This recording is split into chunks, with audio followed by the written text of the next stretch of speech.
మీరందరూ కూడా 2019లో మనస్ఫూర్తిగా నమ్మి వైసీపీకి ఓటేసి గెలిపించారు. ఈ దుర్మార్గపు వైసీపీ ప్రభుత్వం ఆఖరి కూలీ పని చేసుకుని ఆ పూటకి ఫ్యామిలీని గడుపుకునే వాడితో సహా అన్యాయం చేసింది.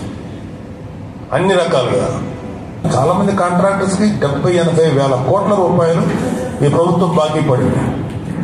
ఇది పెద్ద పెద్ద కాంట్రాక్టర్స్, వాళ్ళలో రెడ్లు కూడా ఉన్నారు. చాలా మంది కాంట్రాక్టర్స్ సూసైడ్ చేసి చచ్చిపోయారు. 3 రూపాయలకి 4 రూపాయలకి 2 రూపాయలకి ఇంట్రెస్ట్ తీసుకొచ్చి ప్రాఫిట్ రాకపోగా అసలు కూడా రాక ఎదురు డబ్బులు కట్టలేక ఆస్తులు అమ్ముకొని రోడ్లు పాలైపోయిన ఉన్నారు, ఆత్మహత్యలు చేసుకున్నారు. ఇదివరకు ఇసుక చాలా తక్కువ కాస్ట్కి వచ్చేది, సామాన్యుడికి ఇసుక అందకుండా చేశారు. వేల లక్షల కోట్ల రూపాయలు అవినీతి జరిగింది ఈ వైసీపీ జగన్మోహన్ రెడ్డి హయాంలో. ఒక్క వ్యవస్థ సరిగా లేదు.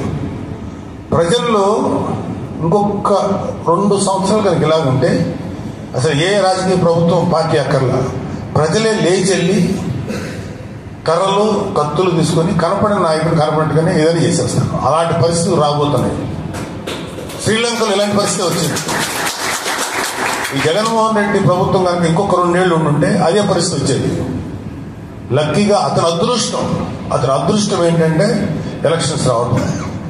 ఇంకొక 2 ఏళ్ల తర్వాత కనుక ఎలక్షన్స్ పెరిగి ఉంటే ఇలాంటి పరిస్థితులు ఎదుర్కోవాల్సి వచ్చేది.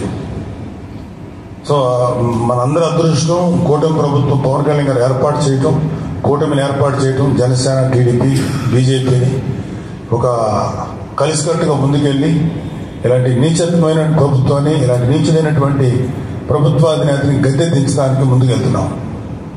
వీడు పెట్టినటువంటి ఈ వైసీపీ ప్రభుత్వం వాడు పెట్టినటువంటి బొక్కలకి ఆ బొక్కలను ఫస్ట్ పూడ్చడానికే చాలా టైం పడుతుంది. రేపు రాబోతుంది కూటమి ప్రభుత్వం, 100% వచ్చి తీరుతుంది. అది 100%. ఆ ప్రభుత్వంలో వన్ ఆఫ్ ద ముఖ్య భాగస్వామి పవన్ కళ్యాణ్ గారు. మీకు నియోజకవర్గానికి రావాల్సినటువంటి అన్ని బెనిఫిట్స్, అన్ని నిధులు వాటెవర్ రావాల్సిన స్టేట్ గవర్నమెంట్కి మీకు అందరికి వచ్చి తీరుతాయి. బిగ్గెస్ట్ ఎజెండా ఏంటంటే పిఠాపురాన్ని దేశం మొత్తం మీద చాలా ఆదర్శవంతమైనటువంటి నియోజకవర్గంగా తీర్చిదిద్దాలని కంకణం కట్టుకున్నారు. అంటే అన్ని రకాల ఫెసిలిటీ ఓకే అరే ఉంటే పిఠాపురం లాగా ఉండాలరా మన నియోజకవర్గం కూడా అనిపించేలాగా ఈ నియోజకవర్గం డెవలప్ చేస్తే మిగతా నియోజకవర్గాలందరూ ప్రజలు కూడా ఒక ధైర్యం వస్తుంది. వాళ్ళ ఎమ్మెల్యేనో ఎంపీనో అడిగి తీసుకోగలం. సో మీరందరూ కూడా జనసేనలోకి వచ్చినందుకు మీకు అందరికీ సర్వదా కృతజ్ఞతలు.